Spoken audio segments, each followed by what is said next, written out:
250 milhões de downloads é a quantidade total, juntando todos os apps de apenas um dia na Google Play. Mas já se perguntou o que é necessário para se ter 1 milhão de downloads em um único game? Nesse vídeo eu vou contar exatamente o que eu e meu time fizemos para isso.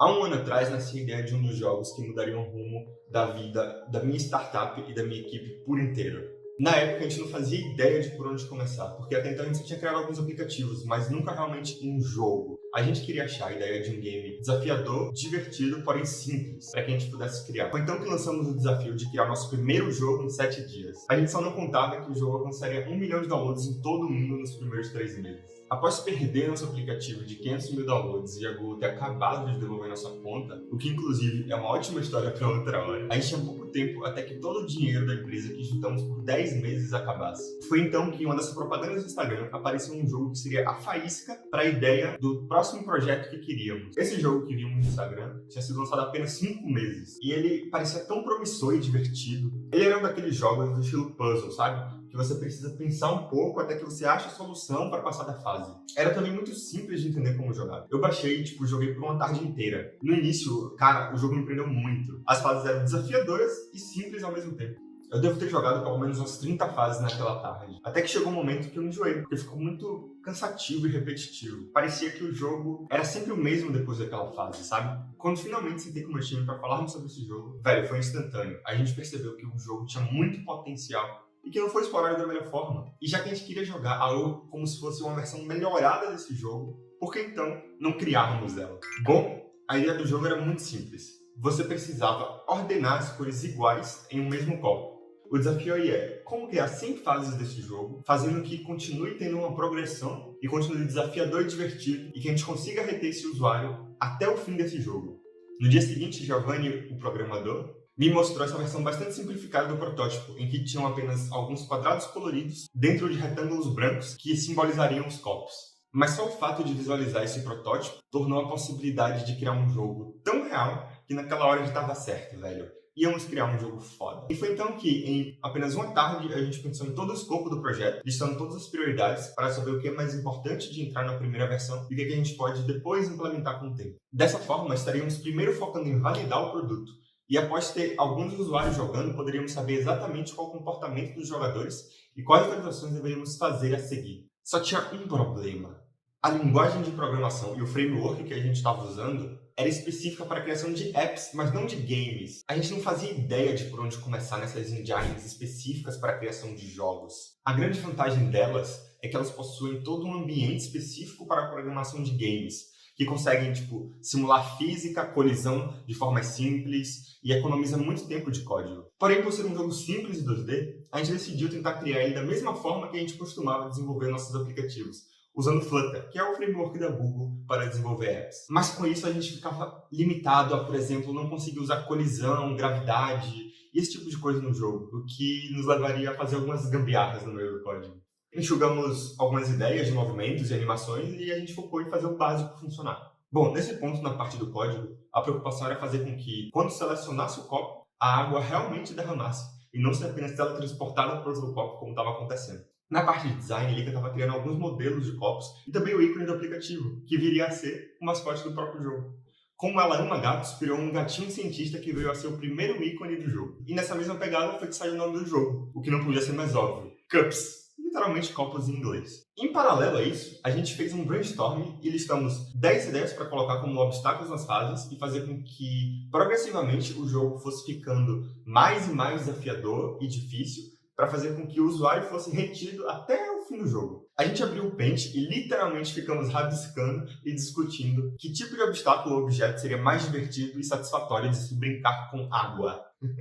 O Cups, assim como Candy Crush, 2048 e Bubble Shooter, era um jogo com um estilo super casual, que abrange um público de várias idades e que não necessariamente são gamers. Apenas podem estar querendo passar um tempo numa fila ou alguma coisa do gênero. Então nosso pensamento sempre levou em consideração que os obstáculos não podiam ser tão complexos assim. Precisavam ser desafiadores, porém intuitivos o suficiente para meu pai de 60 anos e meu sobrinho de 10 conseguirem jogar e ambos acharem divertido. Uma vez escolhidas as fases, a gente só precisava agora transcrever isso para o código. De um em um, a gente colocava os copos e as cores nas fases até a configuração daquela fase ficar da maneira mais harmônica possível. Algumas horas e tentativas depois, a gente tinha montado mais de 15 fases. A gente tinha planejado mais de 100 possíveis obstáculos. Porém, o tempo estava tão corrido que a gente resolveu fechar quantos que a gente já tinha em mãos. Porque, a essa altura, ainda a gente não tinha nenhum indício de que o jogo poderia vir a dar certo. E, além disso, com cada vez mais apps e produtos no mercado, uma filosofia que é muito seguida por novas empresas tech é a de testar rápido e falhar rápido. E o mais importante, o de aprender rápido. Não compensa passar meses desenvolvendo um produto se você não tem nem a garantia de que vão usar o seu produto. A gente precisa ter, no mínimo, alguns dados que pelo menos comprovem que, de alguma forma, as pessoas enxergam valor naquilo que você está fazendo. Com esse conceito em mente, a gente decidiu lançar o MVP. E, uma vez que fosse validado, teríamos um sinal verde para continuar trabalhando e fazendo melhorias no jogo. Pronto! Lógica de programação lisinha, design incrivelmente lindo, fases escolhidas a dedo, o básico estava pronto. Faltavam alguns retoques para deixar a sensação de jogar mais suculenta. Ou seja, adicionar detalhes que deixariam o jogo mais satisfatório e prazeroso. A gente ajustou a animação da água se movendo para o jogo ficar mais natural. Não ficou perfeita, porque, né, MVP. Além disso, colocamos confetes para deixar a sensação de completar um copo mais empolgante e colocamos um efeito sonoro relaxante nas interações do jogo. Voilà, o jogo estava pronto. Para a publicação agora do jogo na loja, faltava só a parte de escrever uma boa descrição com algumas palavras-chave para que a gente conseguisse ter o jogo bem ranqueado na própria loja e que o próprio algoritmo pudesse distribuir mais o jogo organicamente. Além disso, como a gente queria que o jogo fosse global, ele foi todo feito em inglês. E nossa estratégia era primeiro ir para o mercado americano e depois indo de pouquinho em pouquinho para o resto do mundo. E aqui vem uma parte importante. Ter um jogo bom não será o suficiente para que ele seja visto o suficiente. Então, na hora de publicar nas lojas, é muito importante fazer o que a gente chama de ASO, que é nada mais que um método de otimização da própria loja para que a gente consiga ter o nosso jogo ou aplicativo um pouco melhor ranqueado e que as pessoas consigam achá-lo procurando por alguma palavra-chave em meio a tantos outros milhões que existem na loja. Então, finalmente, no dia 4 de dezembro de 2020, o Cups foi lançado na Apple Store oficialmente e logo em seguida no Google Play. E, cara, uma semana depois, quando eu fui finalmente olhar a quantidade de downloads, eu vi que na Apple tinha um pico gigantesco e que, organicamente, ele havia subido para uma das primeiras posições do ranking de puzzle games dos Estados Unidos. A gente aproveitou esse timing para usar metade do caixa que a gente tinha na empresa para trazer mais tráfego de forma paga para o jogo. Então a gente usou o Facebook e o Google para que o nosso jogo fosse mostrado para ainda mais pessoas e ele ganhasse ainda mais visibilidade. E, cara, lançar o Cups em um momento em que a procura de jogos puzzle estava, bastante alta, foi fundamental para que o público que estava atrás de um bom jogo puzzle achasse o nosso. Portanto, o contexto é tudo, saca? Se a gente lançasse alguns meses depois, era provável que não tivéssemos atingido a quantidade de downloads em tão pouco tempo que ele alcançou. Porém, o mercado mobile é um mercado bilionário e altamente competitivo. E nessa época, a gente tinha apenas um time de 5 pessoas com um orçamento bastante limitado. A maioria com background em tech. Era impossível competir com o nível de marketing das gigantes do mercado. A nossa sorte era que o nosso jogo era chamativo o suficiente para que, mesmo sendo uma das empresas do mercado que menos investiu em marketing, ter uma grande procura orgânica. E isso fez com que os maiores jogos de sorte puzzle acabassem olhando para o Cups. O resultado disso foi que muitos jogos parecidos com esse aqui, do Ball Sorte e alguns Várias Sortes, os quais as empresas possuíam um ótimo marketing e muito caixa para queimar, usassem vídeos e imagens do nosso próprio jogo para anunciar o deles.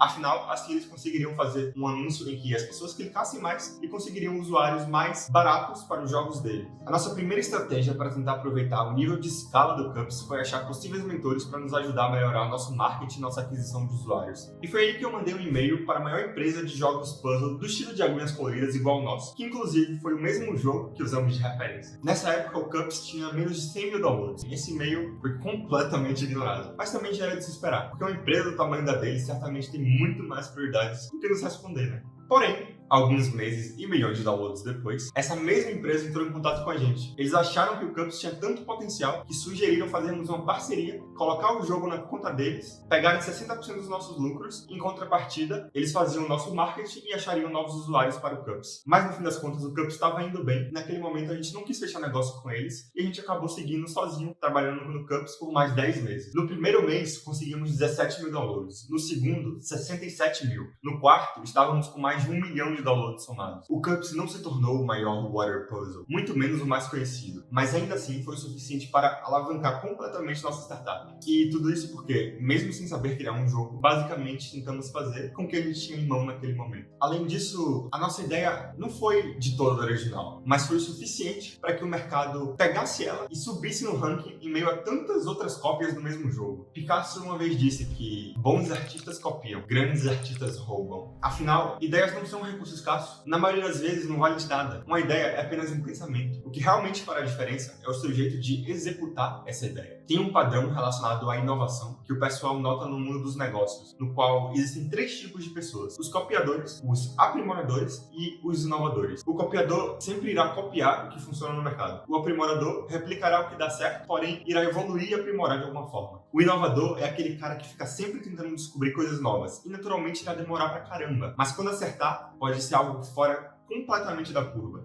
O interessante é que desses, o que é mais sustentável e dá mais resultado com menor esforço é o aprimorador, pois o inovador leva muito tempo para criar, enquanto o aprimorador usa grande parte dessa tal inovação e apenas aprimora. E claro que em cada momento acabamos sendo um pouco de cada um desses tipos. E a grande virada de chave é entender que toda inspiração possui uma fonte. Eu criei esse canal aqui para poder documentar a minha jornada e da minha startup e o que a gente vai construir daqui para frente. Além de, claro, falar da minha visão sobre alguns assuntos que eu me empolgo e de alguma forma de inspirar um pouco mais o empreendedorismo no Brasil. Esse foi o nosso primeiro aplicativo a alcançar 1 milhão de downloads e é só o começo. Em algum outro vídeo eu posso mostrar também o quanto esse jogo rendeu com 3 milhões de downloads até agora e as principais estratégias que a gente usou para monetizar e ganhar dinheiro com o aplicativo. Então, se de alguma forma isso for interessante, me sinaliza com um like nesse vídeo para eu saber que esse tema é relevante. E se você quiser acompanhar os próximos vídeos, se inscreve no canal clicando no botão logo aqui embaixo. Bom, eu sou o JP, eu fico por aqui. Um grande abraço e é só o começo.